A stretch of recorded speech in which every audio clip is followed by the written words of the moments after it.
We've talked to Jonathan quite a few times, and I enjoy talking to Jonathan. So let's take a couple minutes and talk to Jonathan in Arizona. You're live with Eric and Dennis. Hey, I'm surprised you remember me. It's been a while. That was nice. Hey. I like talking to you too. What it says in the notes, you want to talk about objective morality. Ooh. Yeah, no, coincidentally, I guess because of the previous call, like this is a good segue to kind of get a little deeper into, that conversation.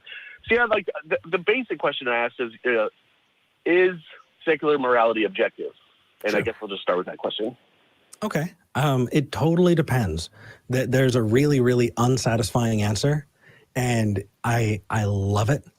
And that is, if I set the objective, that becomes the objective, right? So if I'm on my way to the store, when I get to the store, I will have reached my objective. And so can the morality that I create be objective? Well, so long as I'm the one setting it. Sure. Absolutely. But I think the question that you're probably asking, go ahead. Is there an intrinsic morality to the universe, I think is what he's asking. Is that what you mean, Jonathan? That's a good way to form it, sure. Yeah. So let's see. I definitely don't think we have our own Jiminy Crickets. So, you know, that whole idea of an inner voice is not one that I subscribe to. But I think what's interesting is, does the universe have morality? Well, is the universe able to think? Well, we don't have a way to think outside of having a brain. All consciousness that we've been able to observe so far has been tied to having a brain. Physical matter, yeah. And so that being the case, I don't think that an outside party could do that. And even if an outside party says you should do this or you should do that, that's just their subjective opinion, isn't it? I mean, what makes a thing objective that way? Right. Mm-hmm. So the ultimate answer is no. There's no secular morality is not objective. Yeah, I mean, before there were people, did the universe? Was there morality? I mean, morality is defined by the interaction of people, or the interaction of moral agents. And if there's no moral agents, there's no morality. Can you be immoral on like a deserted island? You're the only person on a deserted island. Is there morality? Is anything right or wrong then at that point? Because if you believe in a classic kind of Christianity, masturbating would probably be immoral. I guess cursing God would probably be immoral. What are our commandments? Not observing the Sabbath, taking the Lord's name in vain, worshiping false idols. All those you can do on an island. Do you think those are all immoral things? Right. Yeah. Anybody who doesn't believe in Christianity, I'm assuming, wouldn't accept anything in the Bible as to be objectively moral. But you said morality comes from moral people, so that's kind of circular, right? If you're moral, then by definition you're moral. Well, so it's funny. I think the question needs to be phrased a little bit differently. See, when I kind of was in my deconversion process, I hit that question. Well, where does morality come from if it doesn't come from a God, right? But in that search, I was not really able to make any headway. And then I realized that I do have the observation that we do behave morally. So the question isn't where does it come from? It's why do we behave this way? Why do we call things moral? And what is that kind of objective? Well, I think it's very, very clearly follows what helps us survive. You know, what creates the most well-being. You know, the things that we do are, right. You know, when it comes to morality like that, is if you're killing people all over the place, you're not going to survive as a species.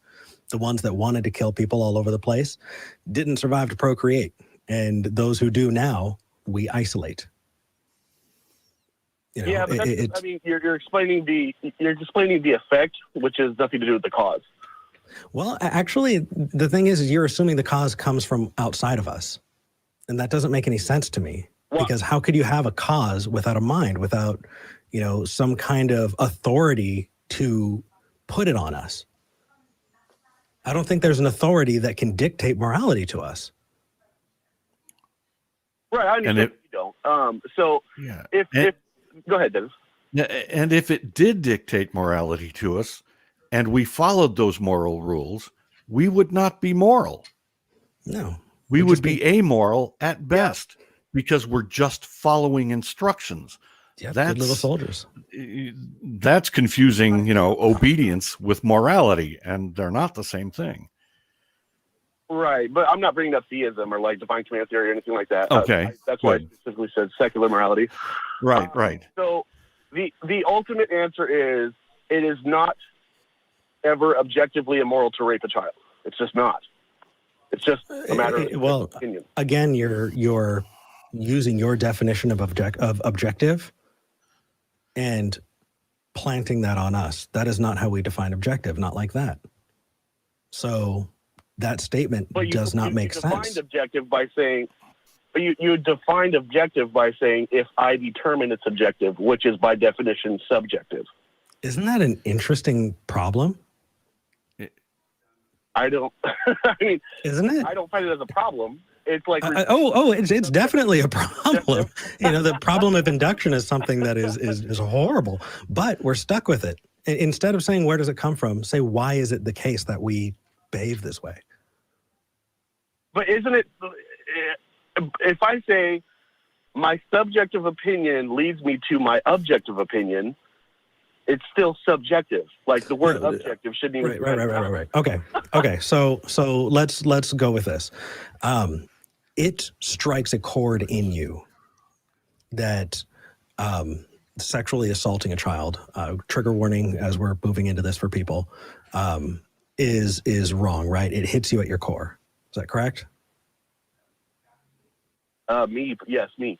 Okay, cool. If a God told you that it was okay, would you now think that it is objectively okay? No, I would think I had a mental disorder.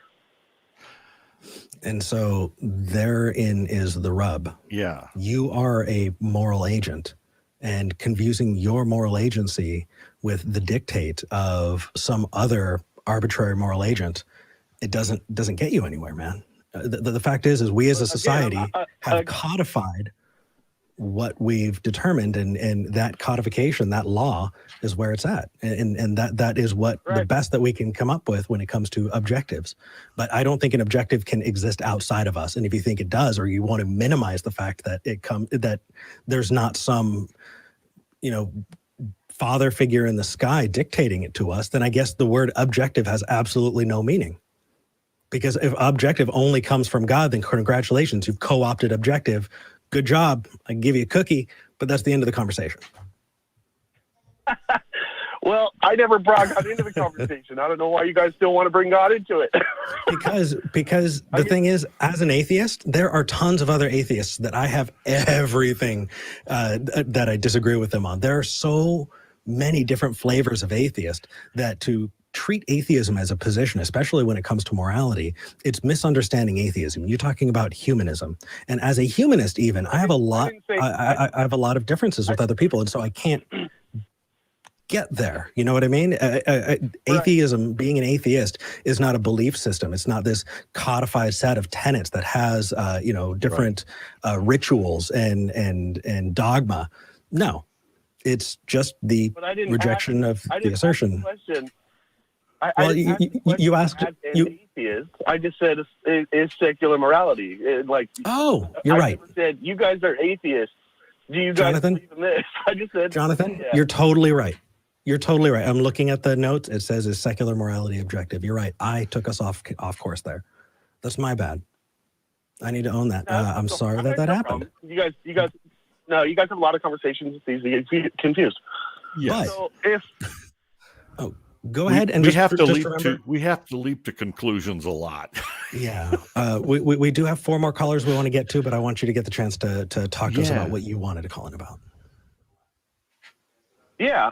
So, I mean, I guess the answer is, from your perspective, if I'm understanding you correctly, morality is subjective, and as uncomfortable as it might feel or sound, if you're going to be intellectually honest, the answer, is it immoral to rape a child, has to be no.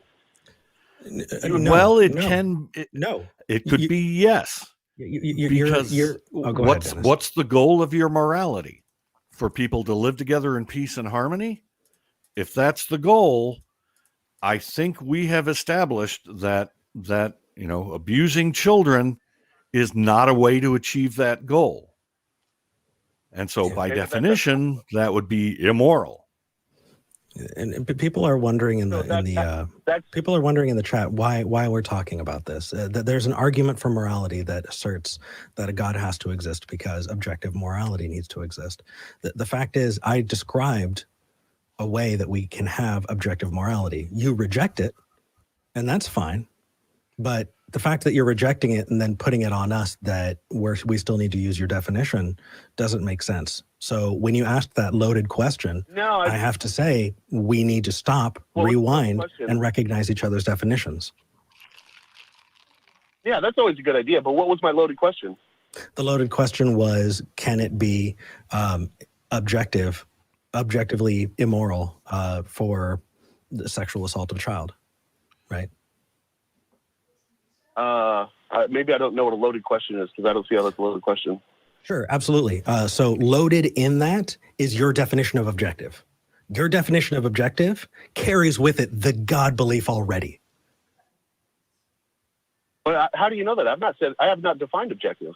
Because what is objective morality outside of divine command theory?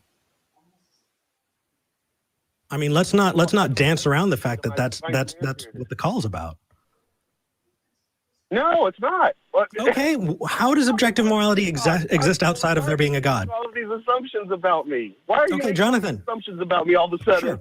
Sure. I'm super curious. This will be the last question before we move on to the next call. Jonathan, how do you have objective morality without a God or a divine command theory?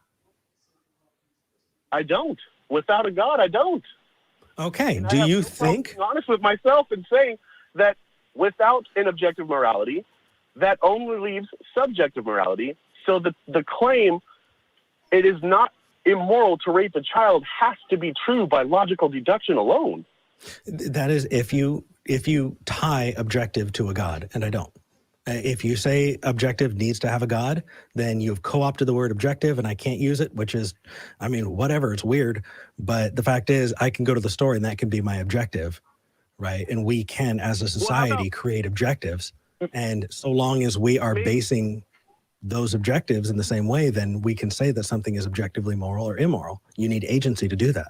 So maybe it would be better to remove the word subjective and objective and just say, is it immoral to rape a child? And if you say yes, it is immoral. Explain to me what makes it immoral. Well, okay, why? So we're defining morality as something we should or shouldn't do, right? We're talking about ought. And I think that morality has everything to do with well-being. And is it in that child's well-being to be assaulted? No. Ta-da. Okay. Do you get someone operating better in society after having experienced that? No. No, but then again, that's the effect. We're not talking about the effect. We're talking about the cause. Yeah, now we're going in circles. But Jonathan, I appreciate the call. I know that we went off topic a little bit. Dennis, you all right there, buddy? Yeah, I'm okay. Well, yeah, right. I don't know how Christianity and God and the divine command theory came up because I didn't mention any of that stuff. I mean, because, dude, it was like straw man. No, it absolutely. Hold on. You've called in as an honest actor. Let's make sure you remain an honest actor. Because if you were to say that there was no implicit deity or divine command theory in objective morality, then when I asked you what would that look like, you responded that it would need to have a God.